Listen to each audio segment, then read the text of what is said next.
आज हमारे स्टूडियोज में आए हैं एक प्रगतिशील किसान जो कि प्राकृतिक खेती के मास्टर प्रशिक्षक भी हैं। सुभद्रा कंवर जी, आपका कार्यक्रम में स्वागत है।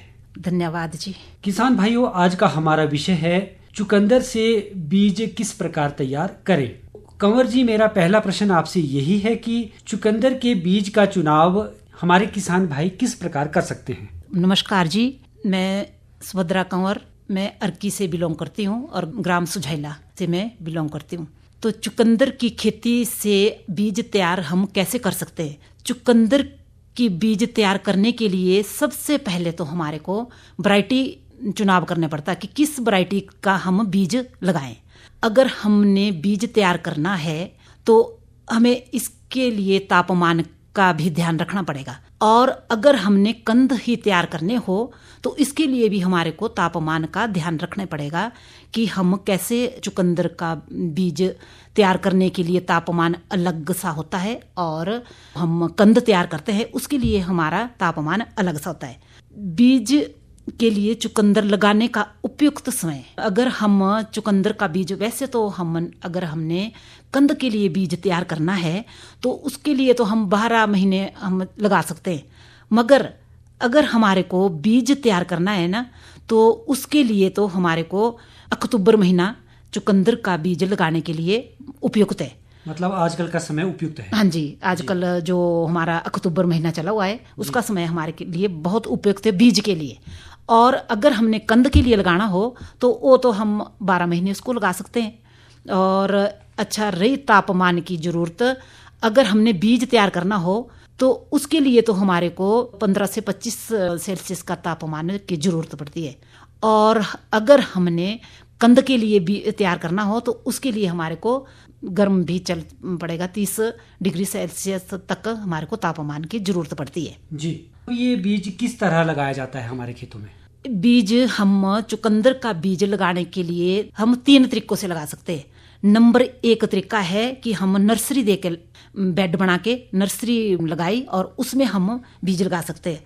और दूसरा हमारा तरीका है कि हम लाइन लगा के और लाइनों में इसको बीज को लगा सकते हैं। और तीसरा हमारा एक तरीका है कि हम छिटक कर हम भी इस बीज को लगा सकते हैं। ठीक, बताएंगे कि आप किस तरह से आप क्यारियों में बीज क्या फासला क्या रहेगा। सबसे पहले तो हमारे को अपना खेत की तैयारी करनी है जी। हमने नर्सरी लगा दी है जी। और अगर हम नर्सरी से लगाना चाहते हैं, चाहे छिटक कर लगाना चाहते हैं, चाहे लाइनों में लगाना चाहते हैं, तो उसके लिए सबसे पहले हमारे को खेत की तैयारी करनी पड़ती है। तो खेत की तैयारी करने के लिए हमारे को 2 या 3 बार हल चलाना पड़ता है जी। और जब हम हल चला लिया 2-3 बार तो उसके बाद हम रोटामीटर से हम, जो हमारे भाषा में कई जगह उसको मैड़ा भी बोलते हैं और कई जगह उसको मतलब अपनी अपनी अलग अलग भाषा है ना, तो रोटामीटर से हम खेत को प्लेन कर देते हैं जी। और उसके बाद हम बेड अपने खेतों में नालियाँ बनाकर बेड के ऊपर हम बीज को लगाएंगे। अगर हम बेड के ऊपर बीज को लगाते हैं तो उससे हमारा 2 फायदे होते हैं। एक तो हमारा कंद, अगर हम कंद के लिए लगा रहे हैं तो कंद भी बहुत अच्छा बनेगा। अगर हम बीज के लिए लगा रहे हैं तो हमारा बीज भी उसमें बहुत अच्छा पड़ेगा, क्योंकि हम बेड के ऊपर लगा रहे हैं। और उसकी ना हम अगर लगाने के लिए उचित दूरी रखेंगे तो बहुत ही अच्छा हमारा बीज पड़ेगा और कंद भी हमारा अच्छा पड़ेगा जी। बीज से बीज की दूरी, कंद के लिए हम अगर लगाएं तो बीज से बीज की दूरी 5 से 6 इंच तक होगी जी। अगर हम बीज के लिए हम लगा रहे हैं चुकंदर तो 10 से 12 इंच तक इसकी दूरी होगी, क्योंकि ना इसके पौधा बनेगा और पौधे से बीज हमारा बनेगा तो वो थोड़ा उसके लिए दूरी ज़्यादा चाहिए। कई किसान ना ऐसा करते हैं, क्यों मैं खुद भी एक साल पिछले साल बीज लगाया तो उसमें मैंने थोड़ा सा गहराई तक बीज को डाल दिया था जी। तो अगर हम बीज को गहरा डालते हैं तो हमारा बीज उगेगा नहीं जी। इसके लिए सिर्फ 1 इंच से ज़्यादा हमारे को बीज रखना नहीं है। और दूसरा, अगर हम बीज लगाते हैं तो इसके ऊपर अगर हमारे खाद होती है ना, कंपोस्ट खाद जी, कंपोस्ट, हाँ, उसी को हम थोड़ी थोड़ी ऊपर से डाल दे, लाइनें लगाए, उसके बाद बीज रखे और उसके ऊपर कंपोस्ट खाद डाल दे। तो और ज़्यादा गहरा नहीं, 1 इंच से ज़्यादा गहरा नहीं हम लगाएंगे, वरना हमारा बीज उगेगा नहीं। तो 1 इंच तक हम बीज को रखेंगे तो बहुत अच्छे ढंग से वो उग पाएगा। और बहुत अच्छा उसका प्रोडक्शन होगी। जी, जो चुकंदर की खेती में खाद प्रबंधन के बारे में आप क्या कहेंगे? मैं प्राकृतिक खेती करती हूँ जी, तो मैं तो बोलती हूँ हमारे को वैसे यूरिया DAP वगैरह तो हमारे को डालनी चाहिए। जी, और रही खाद प्रबंधन के बारे में, हमें हमेशा समय समय पर, सबसे पहले तो जब हमने खेत बोया तो हम प्राकृतिक खेती के अंतर्गत जीवामृत और घन जीवामृत बनाते हैं, तो हमारे को वो ही डालना चाहिए। पहले जब हल चलाया और उसमें मिला लिया, जी, और जब भी हमारे को पौधे की आवश्यकता देखी तो भाई अब थोड़े से पौधे हमारे कमज़ोर होने लगे तो हमारे को जीवामृत और घन जीवामृत का बार बार मतलब कोई महीने के बाद या 15 दिन के बाद डाल लेना चाहिए। अगर कोई रासायनिक खेती भी करता है तो भी उसको शुरू में ही जब खेत बनाते हैं उसी टाइम भी उसको खाद डाल लेनी चाहिए, और अगर जैसे ही पौधे को ज़रूरत पड़े तो उस समय खाद उसमें डाल लेनी चाहिए। गोबर की खाद का कितना महत्व रहता है? मैं तो बोलती हूँ, देखो मैं प्राकृतिक खेती करती हूँ, प्राकृतिक खेती के अंतर्गत आप हैरान हो जाओगे, गोबर की खाद से ही मेरे 3-3 किलो का चुकंदर हुआ। जी, मैं तो ये बोलती हूँ कि इसमें गोबर की खाद का ही अगर यूज करे तो इससे हमारी धरती माता भी स्वस्थ जी, रहेगी और मानव का स्वास्थ्य भी ठीक रहेगा। मानव का स्वास्थ्य भी ठीक रहेगा और हमारा पर्यावरण भी स्वस्थ रहेगा। जी, तो मैं तो ये बोलती हूँ कि हमारे को गोबर की खाद ही डालनी चाहिए, और ऐसा नहीं है कि गोबर की खाद से हमारा कुछ होता नहीं है। मैं खुद एक्सपीरियंस कर चुकी हूँ और खुद मैं बीज पैदा कर चुकी हूँ, और खुद चुकंदर 3-3 किलो का चुकंदर में मतलब गोबर की खाद और अपनी जो मैं प्राकृतिक खेती के अंतर्गत खाद बनाती हूँ ना, उसी से ही मैं डालती हूँ और पैदा हुआ मेरे जी। बहुत अच्छी कंवर जी, खेत की तैयारी भी हो गई और खाद का प्रबंधन भी हो गया, तो अब सिंचाई का कितना महत्व रहता है? चुकंदर के लिए पानी की बहुत ज़्यादा आवश्यकता होती है। मैंने पहले भी आपके साथ बोला कि मैं प्राकृतिक खेती करती हूँ। अगर हम प्राकृतिक खेती के अंतर्गत काम करते हैं, जैसे हम आच्छादन करते हैं, जी, तो उससे हमारा पानी बहुत कम लगेगा। जी, और नंबर दूसरी बात है, अगर हमारी ज़मीन के ऊपर भी डिपेंड होगा कि कितना पानी लगेगा। अगर हमारी ज़मीन भारी ज़मीन है तो हमारा पानी कम लगेगा, अगर हमारी ज़मीन हल्की है तो पानी उसमें ज़्यादा लगेगा। और सबसे अच्छा तो मैं ये बोलती हूँ कि हमारे को प्राकृतिक खेती के अंतर्गत आच्छादन करना चाहिए, उसमें हमारे बहुत कम पानी लगेगा। और जहाँ मैं अब अपना एक्सपीरियंस बताऊं, कुछ एक आप बताएंगे कि आप किस तरह से अपनी खेती में आच्छादन करते हैं? मैं अपना एक्सपीरियंस आपके साथ शेयर करूं कि मैं जब से प्राकृतिक खेती कर रही हूं तो आच्छादन करती हूं मैं, मतलब हर फसल में। तो जहाँ मैं 5 बार पानी लगाती थी, चाहे फ्लड से लगाओ, इरिगेशन, चाहे जैसे मर्जी आप लगाओ, वहाँ मैं अब 2 बार लगाती हूँ।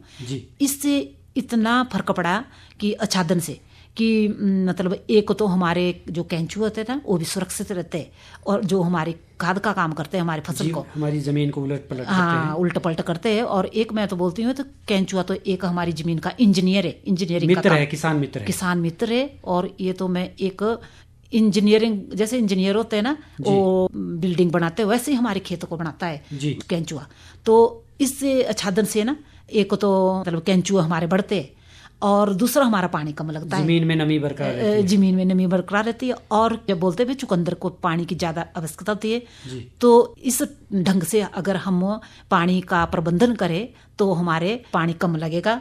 और वैसे जैसे भी आप फसल को देखे, मैंने पहले बोल दिया आपको कि अगर भारी ज़मीन है तो आप फसल को देखकर पानी लगा सकते हो, महीने से भी लगा सकते हो, 15 दिन से भी लगा सकते हो। ये डिपेंड करता है आपकी ज़मीन के ऊपर, भारी है या हल्की ज़मीन है। जी, हाँ जी। तो चुकंदर की फसल में कंवर जी कौन कौन सी बीमारी आ जाती है और उनका उपचार किस प्रकार आप करते हैं? चुकंदर की फसल में वैसे तो मेरे बोलूं, अगर प्राकृतिक खेती कोई किसान करता है तो बीमारी ना होने के बराबर उसमें लगेगी जी। अगर फिर भी आपके बीमारी हो तो हम प्राकृतिक खेती के अंतर्गत अग्नि अस्त्र बनाते हैं जी। तो अगर हमारे कोई कीट पतंगे लग गए तो अग्नि अस्त्र से वो ठीक हो जाएंगे जी। अगर फंगस हमारे खेत में लग जाती है, चुकंदर के पौधे में लग जाती है, तो हम खट्टी लस्सी का इसमें प्रयोग करते हैं जी। और नंबर तीसरी बात, अगर हम अच्छी प्रोडक्शन चाहते हैं तो हमारे को अंकुरित सप्तधान्य अंकुर बनाते हैं। जो प्राकृतिक खेती जो किसान कर रहे हैं उनको सब पता है कि सप्तधान्य अंकुर जैसे 7 जो हमारे अनाज होते हैं ना, हैं, उनको हमने अंकुरित करना है जी। तो अगर हम उनको अंकुरित करके स्प्रे करते हैं और अब पानी साथ चलाते हैं तो उसमें एक तो हमारे जो फल बढ़ेगा चुकंदर का या किसी भी चीज का तो बड़ा बनेगा और शाइनिंग वाला बनेगा। और दूसरा बीज भी हमारा ना बहुत अच्छी क्वालिटी का बीज बनेगा और बीज भी और कंद भी बहुत अच्छा बनेगा। इसमें ज्यादा खाद की बहुत कम आवश्यकता पड़ेगी अगर हम प्राकृतिक खेती के द्वारा जो हम घटक बनाते हैं ना उनको प्रयोग करें। जी, आपसे मैं पूछना चाहूंगा कि हमारे किसान भाई चुकंदर की फसल में बीज कैसे तैयार करें, यानी हार्वेस्टिंग कैसे करें इसकी? अब हमने सब कुछ कर लिया जी, बीज लगा लिया और खेतों में जब हमारे कंद थोड़ा बड़ा हो जाता है और कम से कम आधा फुट की हमारी फसल हो जाती है तो उसमें हमारे को पता क्या करना पड़ता है, वो शीर्ष मोचन करना पड़ता है। जब हम शीर्ष मोचन करेंगे तो उससे हमारे ना अंकुर बहुत छोड़ेंगे और पौधा ना अंकुर छोड़ेगा। जैसे अंकुर छोड़ेगा तो उससे ज्यादा से ज्यादा बीज हमारा पड़ेगा। आप कंद के लिए लगा रहे हैं तो वो तो आप लगभग 70 या 80 दिन में हमारा कंद तैयार हो जाएगा। मगर हम अगर बीज के लिए चुकंदर लगा रहे हैं तो वो तो हमारा मई या जून में तैयार होगा। अक्टूबर में आपने लगाया तो मई जून में वो तैयार होगा। और जब हम हार्वेस्टिंग करते हैं तो इसको हमारे को छांव में सुखाना पड़ता है, मतलब धूप में इसको हमारे को बिल्कुल भी नहीं रखना पड़ता है। और अगर हम धूप में रखेंगे ना तो ये हल्का बीज पड़ जाता है और इसको जैसा जैसा तैयार होता है वैसे वैसा हमारे को इसका हार्वेस्टिंग करके और प्रोसेसिंग करके अपने छांव में सुखा के और तब हम इसको बीज निकाल सकते हैं। और अगर हम इसका शीर्ष मोचन, मैंने बताया आपको कि अगर हम इसका शीर्ष मोचन करते हैं तो मैं बोलती हूँ ये 4 गुना अधिक हमारा बीज बनेगा। और आपको बताए चुकंदर कितना ये हमारी सेहत के लिए बहुत ही एक फायदेमंद है। इससे तो अगर मैं बीमारियां गिनाने लगूं तो बहुत सी बीमारियां इससे कंट्रोल होती है। और मैं तो बोलती हूँ इसके पत्ते का भी हमारे को सदुपयोग करना चाहिए। पत्ते में भी इसके बहुत सी सारी विटामिन होती है। और चुकंदर एक ऐसी फसल है जो हमारे ना जंगली जानवर भी नहीं खाते इसको इतना मतलब पसंद करते। किसानों के लिए मैं तो ये बोलती हूँ कि ये एक आय का साधन भी बहुत अच्छा है। और अगर ऐसे भी आपने बेचना हो, बीज बेचना हो या कंद बेचना तो वो भी बहुत अच्छा है। जी, तो सुभद्रा कंवर जी, आप हमारे स्टूडियोज में आई और आपने चुकंदर से बीज कैसे तैयार करें और इसकी खेती के विषय में आपने अपनी महत्वपूर्ण जानकारी हमारे किसान और बागवान भाइयों से साझा की। इस जानकारी के लिए आपका और स्टूडियो में आने के लिए आपका बेहद धन्यवाद। आपका भी जी बहुत बहुत धन्यवाद जी।